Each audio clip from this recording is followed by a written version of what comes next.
Hi all, welcome to my channel. So let's discuss some of the new topics for today. The first topic is PM Modi announces extension of free ration scheme to till the end of the November. Prime Minister Narendra Modi on Tuesday announced a 5-month extension of a free ration scheme for 80 crore needy citizens at an additional cost of rupees 90,000 crore. In an address to the nation, Modi also thanked farmers and taxpayers to help make the Pradhan Mantri Garib Kalyan Yojana possible. The scheme was launched in March to provide free food grains to the poor from April to June as India went into lockdown to combat the COVID 19 outbreak. Under the scheme, for the next 5 months, 5 kilograms of free rice or wheat and 1 kilogram of chana will be provided to 80 crore Indians. Modi said that it would help the poor, particularly during the upcoming festive season.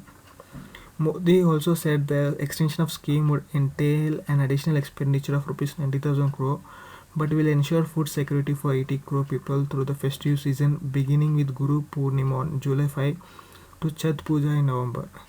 He said if one added the expenditure incurred during the last 3 months, the government would have spent rupees 1,50,000 crore to ensure that no one went without food.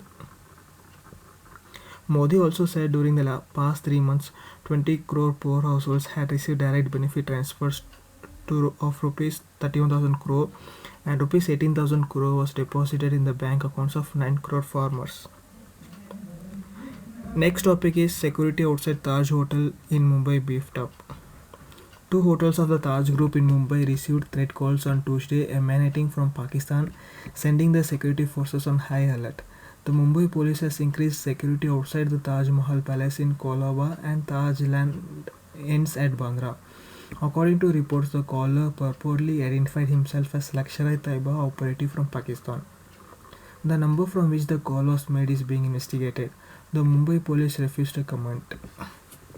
And the next topic is groom dies 2 days after wedding and 101 others test positive for COVID-19. A wedding ceremony in Bihar has set off the biggest coronavirus infection chain in the state where 101 persons who attended the function have tested COVID-19 positive. The groom, who traveled from Gurugram to Paliganj by car, died 2 days after his wedding. His family members cremated him in half without getting COVID-19 test done or informing the authorities.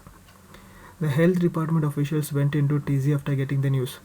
Altogether, 369 persons, including the cook, vegetable vendors, decorators, drivers, helpers, laborers, and other guests, were asked for sample test.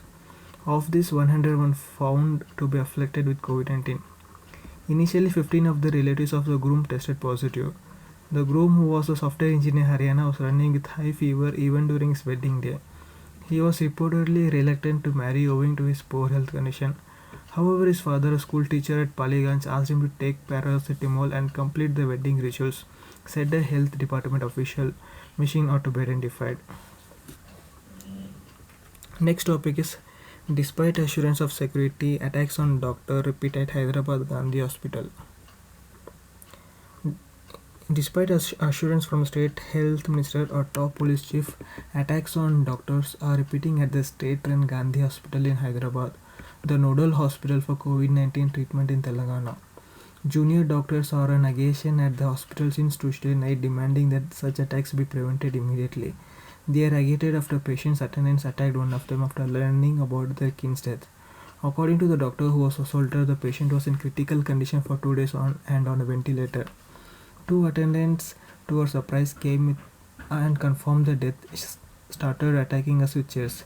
An iron stool has hit me. The female staff saved themselves by locking themselves in a room. The doctor said he was alone and no one responded to his calls. There was not even one policeman. On Wednesday morning, the city police deployed to control the protest, barricaded the hospital gates in an attempt to prevent the doctors from coming out in a rally. And a scuffle, the doctors came out and sat on the main road in protest, holding placards. They raised slogans wanting justice and the CM should visit the hospital and meet them. Next topic is didn't promote COVID-19 cure, just shared trial results, claim Patanjali. Replying to a notice sent by Uttarakhand government, Yoga Guru Ramdev's firm claimed that it has not promoted any kit to treat COVID-19, but only shared with the media the successful trial of medicine.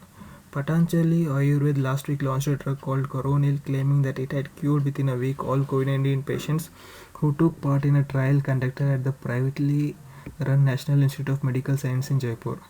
The claim triggered a row with the Union Ayush Ministry telling the herbal products firm not to sell the drug till it has examined the issue.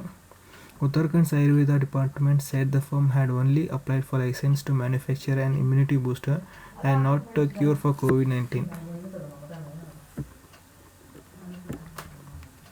The company said it has not sold any product called Corona Kit, nor has it publicized it as treatment against coronavirus.